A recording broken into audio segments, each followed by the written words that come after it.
Saudara, di acara konsolidasi jaringan relawan alap-alap di Sentul, Bogor, Presiden Joko Widodo berpesan kepada relawan agar tak salah pilih pemimpin di Pilpres 2024, 2029, dan 2034.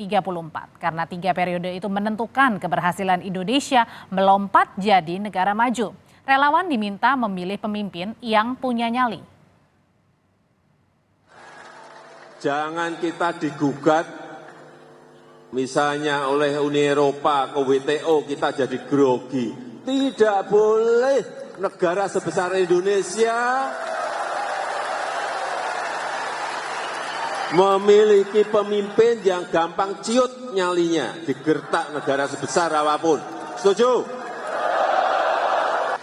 Oleh sebab itu dalam 3 kepemimpinan ke depan itu sangat menentukan sekali. 2024, 2029, 2034 itu sangat menjadi krusial dan kunci negara ini bisa melompat maju atau tidak.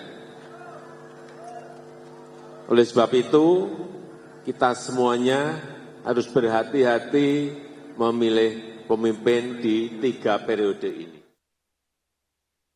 Dalam konsolidasi relawan hari ini, Joko Widodo kepada relawan meminta jangan sampai salah memilih pemimpin di Pilpres 2024, 2029, dan 2034. Bahkan ajak memilih pemimpin yang bernyali, yang tak mudah digertak. Pesan apa sebenarnya yang bisa dicerna dari pernyataan Jokowi ini? Kita akan kupas sore ini bersama dengan Ketua Umum Seknas Jokowi, Rambun Tjadjo, dan Burhanuddin Muhtadi, Direktur Eksekutif Indikator Politik. Selamat sore semuanya. Selamat sore, Mbak. Saya ke Mas Rambun dulu. Mas Rambun, jadi siapa sih yang dimaksud Pak Jokowi ini dalam konsolidasi tentang tadi ya inisialnya bernyali tak ciut? Ya, kalau bagi kita sih karena kita kan sudah memutuskan untuk mendukung Pak Mas Ganjar, dan kalau kita melihat semua ciri-ciri kepemimpinan, perilaku dan yang lain-lain sih buat kita yang dimaksud adalah Mas Ganjar ya. Jadi kita sih nggak ada keraguan mengenai hal itu gitu. Tapi apakah itu yang dimaksud oleh Pak Jokowi? Dan ini kan bukan pertama kali juga beliau menyampaikan hal yang karena dia menyampaikan hal yang sama mengenai 3 periode tahun di mana krusial, karena itu dinyatakan juga di dalam rakernas kami 2 minggu yang lalu. Jadi buat kami sih itu bukan sesuatu yang yang terlalu asing bagi kami, dan tangkapan kami sih sebagai organisasi dan sebagai organisasi pendukung Mas Ganjar, dan kita sudah melihat semua sebagai pilihan kami ya.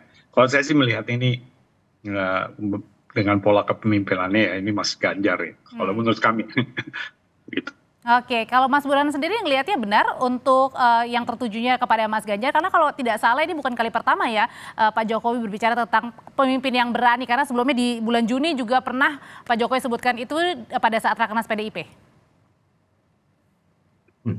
Jadi pertama kalau saya melihat pernyataan Presiden Jokowi ini itu sebenarnya maknanya lebih normatif ya.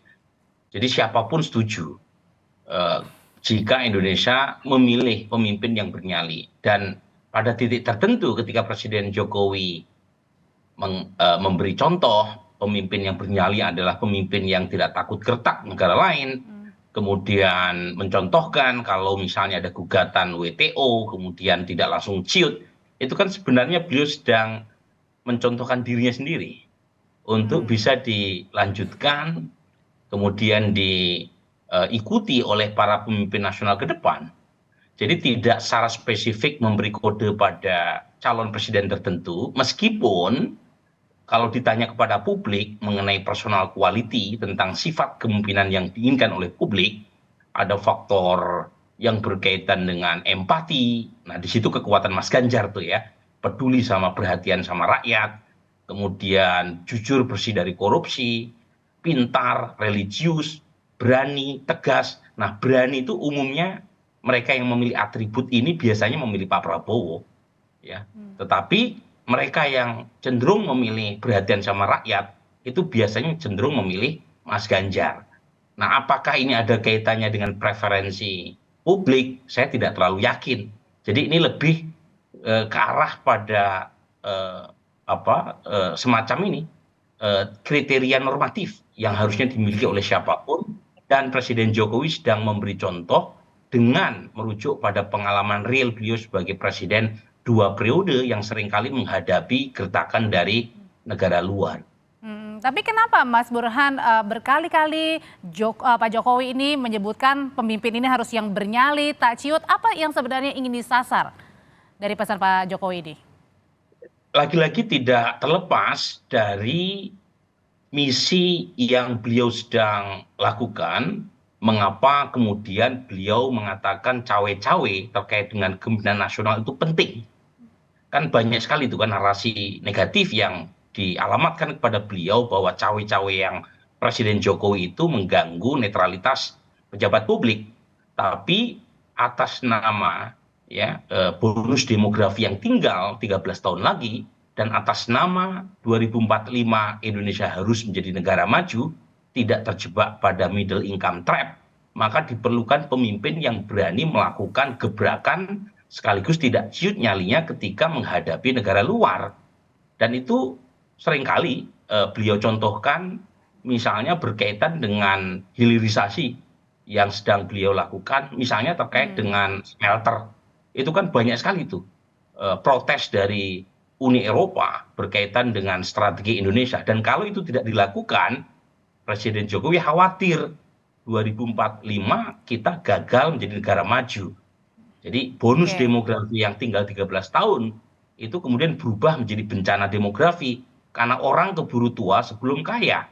Dan kalau sudah tua tidak produktif lagi, negara harus memberikan subsidi. Nah ini kekhawatiran itu yang menurut saya lebih memberi semacam pendorong buat Presiden Jokowi untuk mengulang-ulang narasi tentang pemimpin bernyali.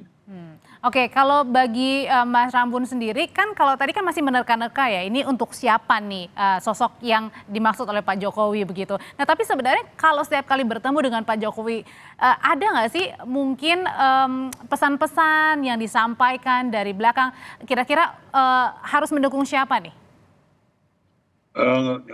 Beliau sih nggak pernah secara tegas ya menyampaikan itu, selalu ketika ditanya dia kalau tidak tersenyum ya tunggu saja gitu ya kan, seperti biasa. Jadi buat kami sih itu mungkin posisi yang beliau harus ambil ya untuk supaya dia menjadi beliau tidak menjadi kontroversial dan juga menjaga netralitas dan kita sebagai warga negara sepantasnya juga cukup menghormati apa yang beliau lakukan ya.